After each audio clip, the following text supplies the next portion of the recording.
Nu, bičiuliai, žiūrėkit, ženkliukas vietoj.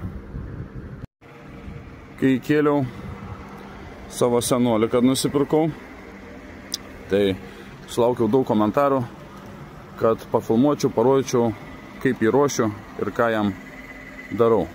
Nu tai va, ką tik pasiėmiau iš serviso, kelias dienas pralaikiau, tai papasakosiu, ką dariau. Keičiau tepalus keičiau variklio, visus pilnai filtrus, pakeičiau taip pat tepalus reduktoriui, dėžės tepalą su filtru. Neužšildavo iki darbinės temperatūros, tai pakeičiau termostatą, taip pat, kas dar, ženkliuką nupirkau, kaip ir sakiau, iš papradžio originalo naują uždėjau. Varikliukas dirba kaip bitutė, viskas tvarkoj. Tai jo, tai žodžiu, pakeičiau termostatą.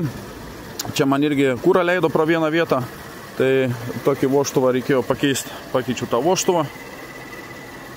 Nu ir daugiau liko ką, susižiūrėti dar pro kelias tarpinės truputėlį tepaliukas sunkėsi, bet čia sakiau, darysiu taip.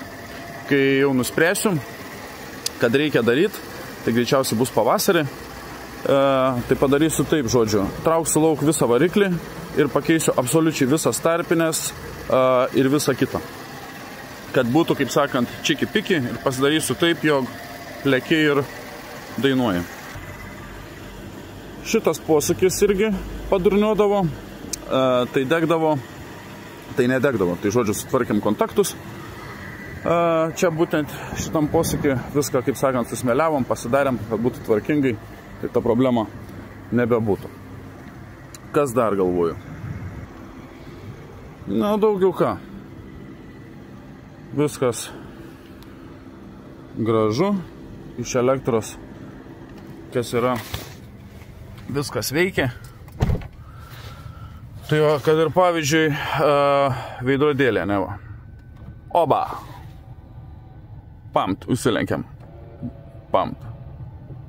Retam kuriam esnikui užsilenkiantis veidrodėlį iš tikrųjų beveikia. Nu, o čia viskas labai gražiai. Apsikėlęs tolygiai, niekas nepulsuoja. Užšyla iki darbinės temperatūros, be problemų dabar. Nu, žodžiu, bandysim eksploatuoti, o po to žiūrėsim. Dabar, kaip sakiau, svarbiausia sulaukti pavasario. Pavasarį va tada pasidarysiu su varikliu likusius reikalus. Nu tai tiesiog tarpinėlės pasikeisiu, riebokšlius, kad būtų viskas čiki-piki.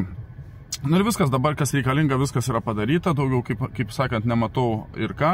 Pro tas tarpinėlės ten vos labai mažai tepaliukas sunkėsi, tai nei ten balelės kažkur palieka, nei nieko. Tiesiog dėl savęs, kaip sakiau, pasidarysiu pavasarį viską.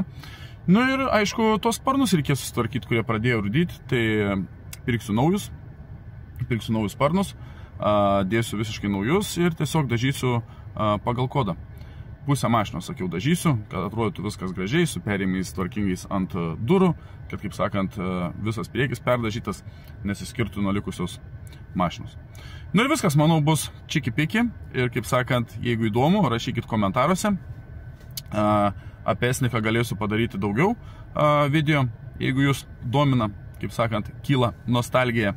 Na ir neužmirškite užeiti į mūsų Instagramą, važiuojam auto, ten kiekvieną dieną keliu storius, kad ir dabar yra 7 storiukai įkelti iš auto patikrų gyvenimo. Kaip sakau, visą laiką rasite ką pamatyti, ką išmokti, iš ko pasijuokti ir ką patarti draugui pasižiūrėjus.